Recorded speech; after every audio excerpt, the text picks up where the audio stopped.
Hello बच्चों, let's see this question.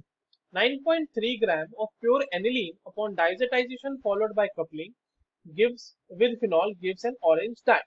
The mass of orange dye produced is dash in grams. हमें जो die बना है orange die उसका मास बताना है, ठीक है। और अज्यूम करना है कि 100% यील्ड हमें मिल रहा है। ये बहुत ही इंपॉर्टेंट वाइटल इंफॉर्मेशन है, ये 100% यील्ड वाला है। चलिए सॉल्व करते हैं इस क्वेश्चन को। सबसे पहले तो ये देखते हैं कि इस क्वेश्चन को सॉल्व करने के लिए हमारे पास कौन सी की कॉन्सेप्ट की जानकारी होनी चाहिए। तो देखो, ये जो सवाल है एक्चुअल में आपको ये रिएक्शन तो पता होनी चाहिए कि डाइऑक्सीडाइजेशन के बाद कैसे डाई हम बनाते हैं, बट साथ ही साथ ये एक सवाल है स्टोइचियोमेट्री का भी, और उसमें मोल कॉन्सेप्ट यूज होगा स्टोइचियोमेट्रिक कैलकुलेशंस के लिए, ठीक है। तो चलिए अब देखते हैं। जो हमारे पास एनिलीन है बच्चों, एनिलीन कैसा दिख रहा है, ये एक बेंजीन रिंग है और इसके ऊपर NH2 लगा हुआ है इस तरीके से, ये एनिलीन है। इसका डायोजिटाइजेशन कराना है, यानी कि इसका रिएक्शन हम NaNO2 के साथ कराएंगे इन प्रेजेंस ऑफ HCl। यहाँ से डाइजोनियम क्लोराइड बनेगा पहले हमारे पास। तो ये जो है डाइजोनियम क्लोराइड कुछ इस तरीके का होगा कि यहाँ पे N2 प्लस हो जाएगा, यहाँ Cl माइनस हो जाएगा। अब ये डाइजोनियम क्लोराइड जो है ये फर्दर रिएक्ट करेगा किससे, ये रिएक्ट करेगा फिनॉल से। अब फिनॉल से इसने जब रिएक्शन कर ली तो यहाँ पर अब बनेगा हमारा डाई।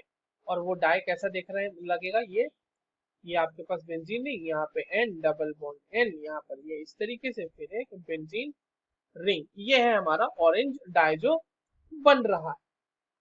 अब जैसा कि मैंने आपको बोला, ये 100% कन्वर्जन वाला जो है बहुत ही वाइटल इंफॉर्मेशन है, वो इसलिए कि अब देखो यहाँ पे सिंपल स्टोइचियोमेट्री लगाओ कि अगर हमने 1 मोल लिया है एनिलीन और 100% कन्वर्जन है, तो इसका मतलब 1 मोल ही हमारे पास जो है ऑरेंज डाई भी बन रहा होगा, और बस इतना ही यहाँ पे करना था। इसका मतलब number of moles of aniline जो हमारे पास बनेंगे that will be equal to number of moles of orange dye. और यहीं से हम लोग जो है बच्चों मास को कैलकुलेट कर लेंगे। कैसे? एनिलीन का देखो आपके पास दिया हुआ है गिवन मास नंबर ऑफ 9.3 ग्राम, और एनिलीन का मोलर मास कितना होगा, बहुत आसान है कैलकुलेट करना। एनिलीन के अंदर आप देखो तो 6 कार्बन है, तो वो उस हिसाब से 12 × 6, और उसमें आप ऐड कर दो 5 हाइड्रोजन बेंजीन रिंग के, ये हो जाएगा 5, और नाइट्रोजन का 14, और 2 हाइड्रोजन जो NH2 पे लगे हुए हैं ये सारे। तो इन सबको अगर आप ऐड कर देते हो तो बच्चों ये आ जाती है वैल्यू 93, ठीक है। ये चीज हो गई हमारे पास। अब 93 आपके पास हो गया तो ये हो जाएगा 93 ग्राम पर मोल। नाउ 6 कार्बन थे और 5 हाइड्रोजन होंगे, एक नाइट्रोजन, सही है।